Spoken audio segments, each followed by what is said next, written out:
Hello everyone, I'm Ocean, one of Evan's token INFPs, and I'm super stoked to be here to participate in the Meet series. Typically INFPs are characterized as being very passionate and often sensitive people, and I think it's very true, not only in my own personal experience with other INFPs, but also with myself.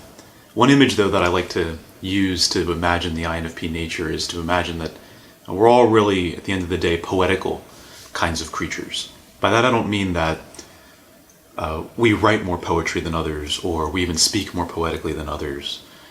What I mean to suggest is that our concern at the end of the day is with unveiling the core essence of things and their deepest human meaning. And at that in a fundamentally non-possessive sort of a way. When one writes poetry, one doesn't try to grasp and control the subject, but rather tries to allow it to speak in its own natural, spontaneous sort of a way. And I think that tendency to insist on finding the core, often spiritual meaning behind things is akin to the poetic sensibility. In light of this poetical image, let me attempt my own definition for what the INFP temperament is all about. To be an INFP is to be attuned to those invisible currents of human meaning, purpose, and affectivity. It's to be a being that, on behalf of humanity, is a vessel for enduring human convictions, which, though in some sense universal and fundamental to what we are, always require fresh articulation in new historical conditions. When I think about the community of INFP temperaments that I've had the pleasure of connecting with in the past, and those many countless that are out there that I've never met, I imagine a communion of beings that are dramatic, often melodramatic, sensitive, often hypersensitive and overly sensitive, but with good reason.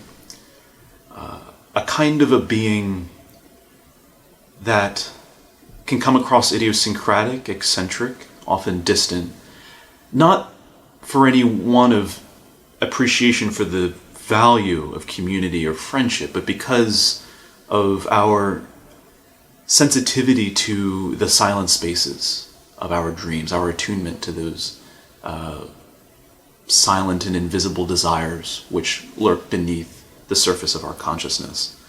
I imagine a group of people that are more cognizant than most of the fragility of our better natures, but that at the end of the day, and perhaps most importantly, are playfully insistent in the fact that ideation, imagination, and reflection are fundamental to the dignity of human beings. Alrighty, by way of addressing some of the pros and cons of the INFP, I think Evan has prepared for me some stereotypes to react to, and reacting to them and unpacking them, hopefully we'll address some of the strengths of the INFP as well as some possible pitfalls we might try to avoid as a team. So the first is crybaby and emo. And I gotta say, though I want to recoil from that definition, there's a bit of truth in the idea that we're crybabies and we're emos.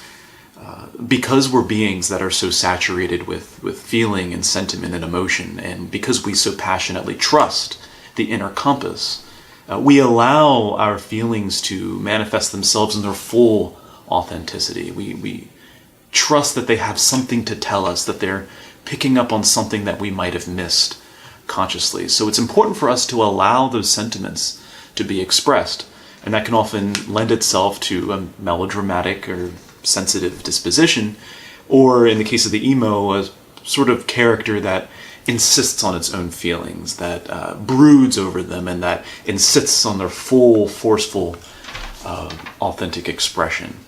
But like most things, there are strengths and there are weaknesses to that. If it's done in a balanced way, it's actually, I think, part of the healthy metabolizing process for the INFP to be emotional in this way.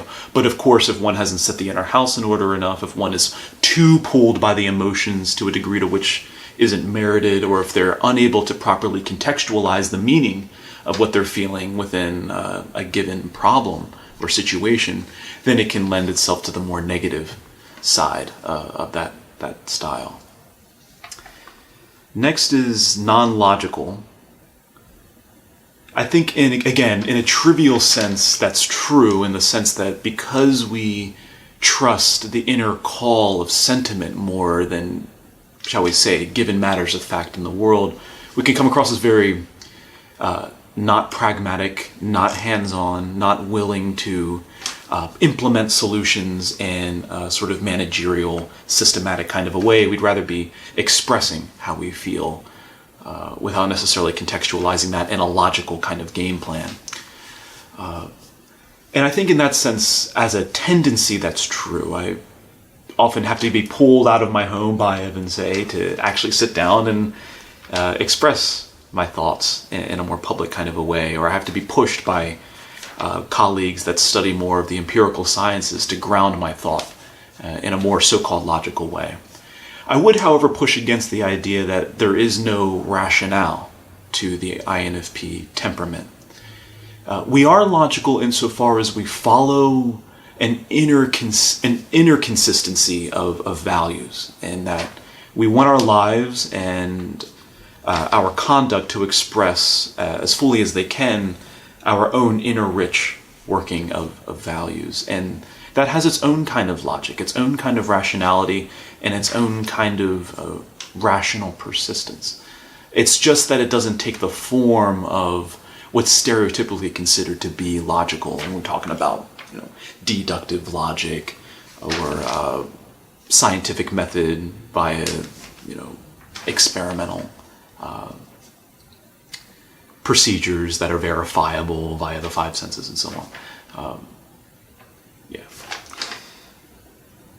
Romantic and accepting, I think, are probably the most true of the stereotypes here. The romanticism connects to the idealism of the INFP, which is neither optimistic nor pessimistic, but which believes wholeheartedly in the power of feeling an idea and conviction to change the course of human civilization. And when we zoom in on an individual INFP's lifestyle and we look at how they try to exemplify that worldview in their everyday interactions with people, it lends itself to a very otherworldly romanticism because we feel so strongly and so passionately believe in what we do. We want our relationships with others to exemplify that passion, which lends itself to a kind of romanticism. And going back to the earlier metaphor of the poetical nature of the INFP, we are very accepting because we believe that people are at their best when they're allowed to be their true selves. So our relationship isn't so much of a systematic manager so much as it is a tender of a garden that prunes here, that sows soil here and waters here, but at the end of the day is allowing beings to be, allowing them to grow on their own and to flourish in their own richness and uniqueness and authenticity. Thanks so much for your time, and I want to shout out a thank you to Evan for having me on his channel today. I hope it was illuminating, whether you're an INFP or perhaps another temperament trying to figure out what the heck we're up to.